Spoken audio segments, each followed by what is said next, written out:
Барлықтарына сәлем, бұл Мәншүк Орынғали, бұл менің қазақша YouTube каналым. Бүгін сіздерге өте керемет бір жаттығуды ұсынамын. Бұл керемет жаттығуды өзім жасап көрдім, және бұл сіздің өміріңізді өзгертеді, жақсартады, және егер шын ниетпен жасасаңыздар, бұл сіздердің өздеріңіз туралы ойларыңызды, самооценканы көтереді. Өмірлеріңізде қай жолмен, қай жаққа бара жатырсыз, соған деген бір жаңа көзбен қарайтын боласыздар. Міндетті түрде жасап көріңіздер. Бұл жаттығу мен өз отбасыма айттым, барлық өзім танитын адамдарға айтып жатырмын. Бұл жаттығуды мен қайдан таптым? Бұл жаттығуды Дарья Трутневаның өзі ұсынған мастер-кит методикасында, және өзінің телеграм каналында подсознание деп аталатын, сол жерде ұсынып, көрсетіп, мысал ретінде айтқан. Мен оны жасап көрдім. Бұл жаттығу қандай? Сіз бір бет қағаз аласыз, ручка аласыз, әлде болса телефоныңызға жазуға болады. Өзіңізге жаңағы будильник қойып қойыңыз, 20 минут, одан көп керек емес. Өз өміріңіздегі кішкентай кезіңізден 3-4 жастан бастап қазіргі күнге дейінгі ең тамаша позитивті 10 өмірлік жаңағы оқиға, ситуацияны жазыңыз. Бұл позитивті ситуациялар.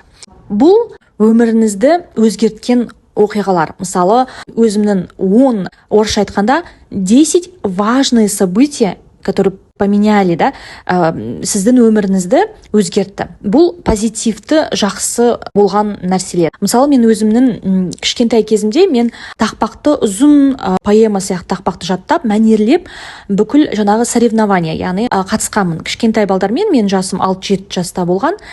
Мен соны мәнерлеп айтып бердім. Сол мен есімде қалған. Ең бір эмоциональды, яғни айтады ғой, яркий события болып мен ойымда қалған. Бұл жаттығуын жасаған кезде ең бірінші қандай сіздің ойыңызға 10 события, соны жазыңыз. Олай ойланып отырып жазудың қажеті жоқ. Не келеді сіздің басыңызға, соны жазыңыз.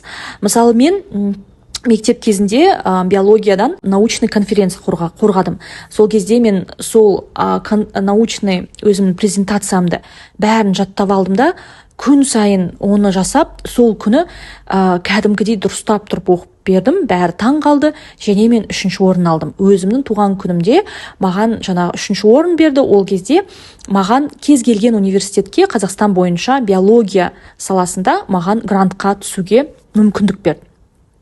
Менің ойымда бұл положительный, сонда яркий события болып ойымда қалды. Сол сияқты сіздерде де өзіңіздің өміріңіздегі 10 осындай событияны жазыңыз. События міндетті түрде 1 сағат жарым максимум болған нәрсені. Бір нәрсені сіздер ұтып алдыңыздар, немесе сіздің бірінші балаңыздың дүниеге келуі мысалы. Яғни сіз үшін, өзіңіз үшін қандай событиялар ең есіңізде қалған, позитивный нәрселер. Енді не істейміз? Содан кейін оны жазып болдық. Енді біз әрбір жазған сөйлем, соның қасына бір сөз, немесе 2 сөзбен қалай оны жазуға болады. Мысалы, менде жаңағы мәнерлеп оқу, ол творчество деп жаздым. Немесе дауыс, голос, әлде болса бүкіл адамдардың алдында сөйлеу. Яғни осы сөйлемді бір сөзбен қалай айтуға болады. Сол 10 жаңағы жазған событияға әрбіреуіне бір сөзден жазып шығыңыз. Сіз көресіз, көбінесе кейбіреулер қайталанып келеді. Енді не істейміз? Енді астына жазамыз. Осы қайталанып келген, осы 10 событияда бір сөзді жаздық қой, қайталанып келген сөздерді бөлек жазып аламыз. Мысалы, менде творчество деп шықты. Бірінші орында творчество, немесе бүкіл адамдардың алдында сөйлеу. Бұл бірінші орын. Менде екінші орында, мысалы, орысша достижение деп жазамыз. Ал сізде басқаша болуы мүмкін, яғни соны жазып шығасыз. Яғни ол бір 3-4 болу керек, 3-4, максимум 5. Осы список, жазған тізім сіздің өзіңіздің жеке құндылықтарыңыз. Құндылық деген орысша ценности. Бұл жаттығу не үшін жасадық? Яғни біз, егер басқа адамның құндылықтарын білетін болсақ, қасымыздағы күйеуіміздің, досымыздың, біз ол адам туралы, яғни түсінігіміз пайда болады. Ол адам үшін осы құндылықтар, яғни осы нәрселер, осы жазған тізімдегі 5, 3, 4 сіз үшін маңызды. Жеке сіз үшін өте маңызды. Егер де сіз жаңа адаммен таныссаңыз, жаңа адамның құндылықтарын білсеңіз, егер оның құндылықтары сіздің құндылықтарыңызбен сәйкес келсе, сізде глубокий достық. Ол адам сізді түсінеді, сіз оны түсінесіз. Яғни сіздің құндылықтарыңыз бірдей.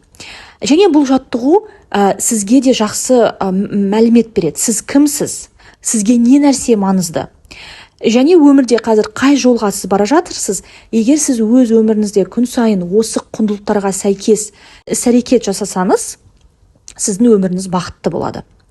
Бұл өте керемет ағылшынша powerful exercise. Жасап шығыңыздар.